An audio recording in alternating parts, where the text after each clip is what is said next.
got this hope. We've got a future. We've got the power of the resurrection living within. We've got this hope. We've got a promise that we are held up and protected in the palm of his hand. And even when our hearts are breaking, even when our souls are shaking, we've got this hope. Even when the tears are falling, even when the night is calling, we've got this hope. Well, welcome to another week of At the Table. We're in a series really of hope, and the whole series is kind of reflecting on hope. And hope, we have a response. Hope is not passive. Right. Well, first of all, let me introduce this is Stefan and Julia. Stefan is one of our pastors, Julia's one of our members, and she's been working on a big project for us, and so we've been talking with her. But getting back on review, hope isn't passive. I think sometimes it's a wishful thinking, and we think, maybe it'll happen. It's a real thing. Christian hope is a real, tangible thing, just as we can understand God as a real, tangible thing. Yeah, it's certain. Yeah. And the next one was hope hurts. Hope hurts. It might leave us with a limp, but it still causes growth. Yeah. It's like if you had to have surgery, that's right, have the surgery because you'll be better off. And then what was the next one? Hope is change. They're almost interchangeable in some respect. Don't we hate that? Yeah, a little bit. Unless we're on the backside and we see how hope can help us. That's right. And so today we're talking about hope is not dependent on us. Thank God. Yeah, it's not dependent upon me. Now, we might be a facilitator, or we might be a conduit, or we might participate in some hopeful thing. And we are asked to, over and over again, asked to participate in hope. Hope often comes from people like, certainly she's a person that brought hope to us. Because we didn't have anybody in our pocket except for her to help us on our project we had going on. So as we were talking about all this, you started talking about, and many of us, as a matter of fact, when you brought it up, I was talking to someone just yesterday who really has a difficult time with anxiety. I have two boys that will shut down, just physically shut down. And so that's a big pot of people who deal with various anxieties.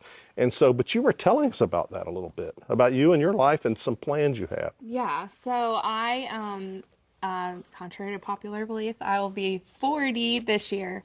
And my kind of goal is that I've picked up some anxiety over the past couple of years that I'm kind of dragging with me. And so my goal, stepping into the next season for me, I don't want to take that with me. And so I want to let a lot of it go. And so that only comes through God, and it only comes from the Lord. And so I've been looking at verses that I've previously said, oh, these don't apply to me, and trying to make them really apply and see where they do. But then I've also been looking at other areas of my life where God has proven that he's faithful.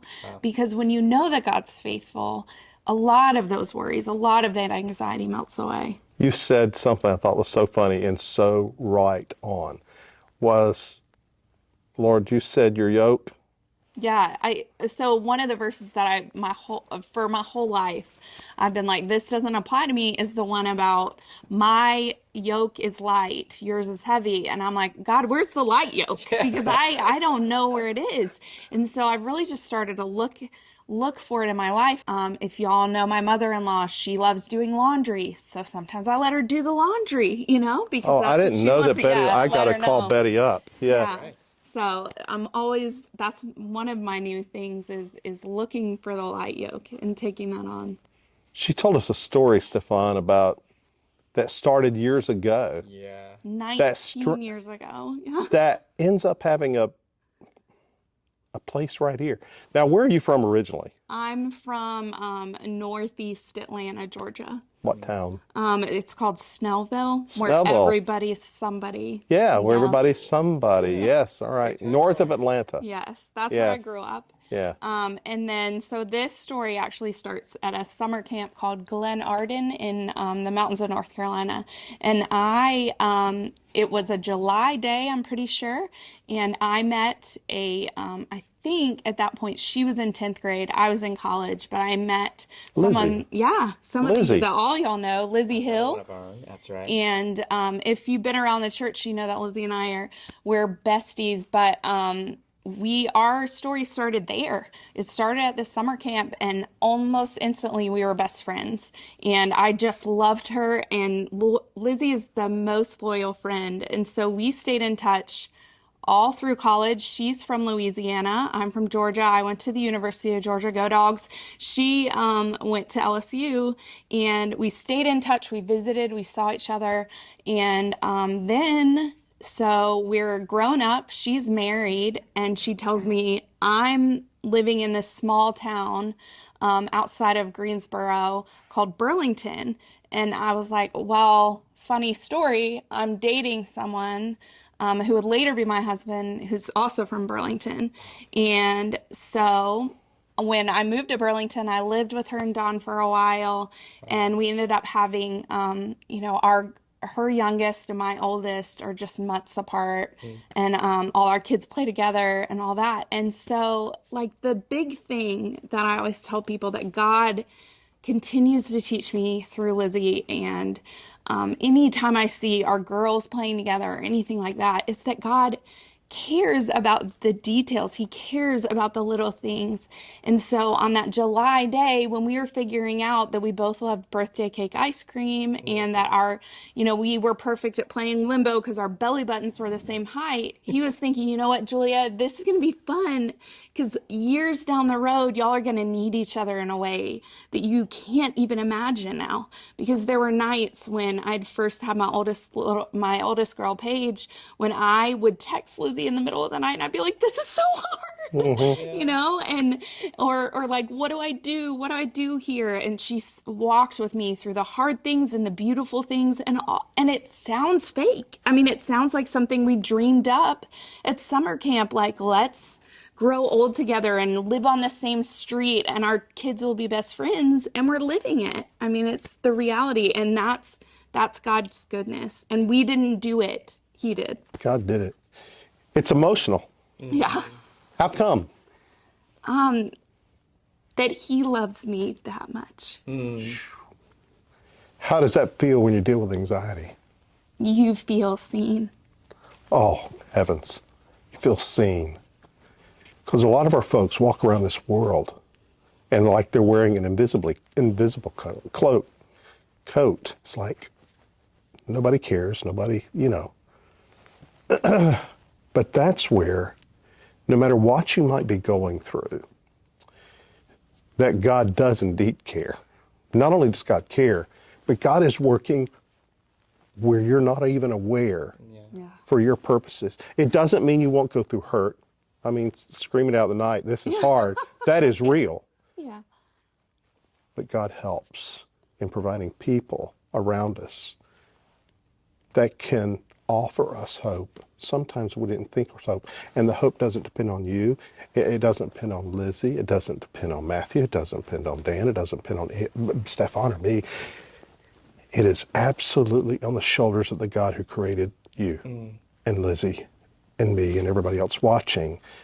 God is the beginning, the author, the absolute certainty of all hope. Yeah.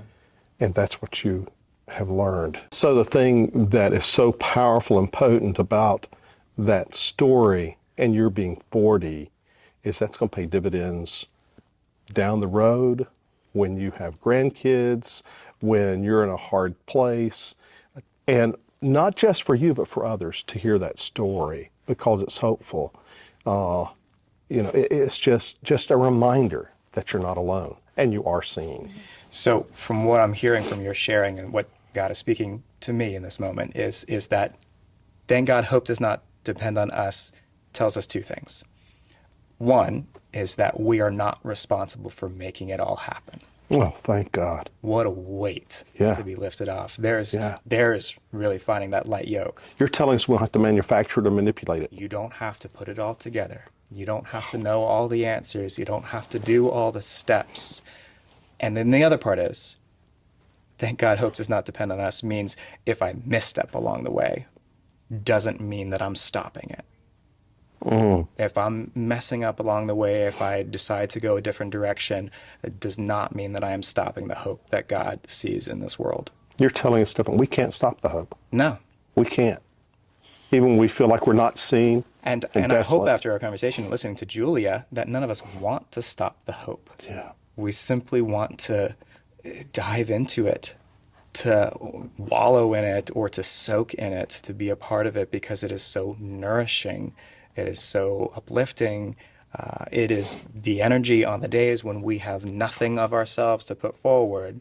Hope is that thing that can push us to just take a step, to try.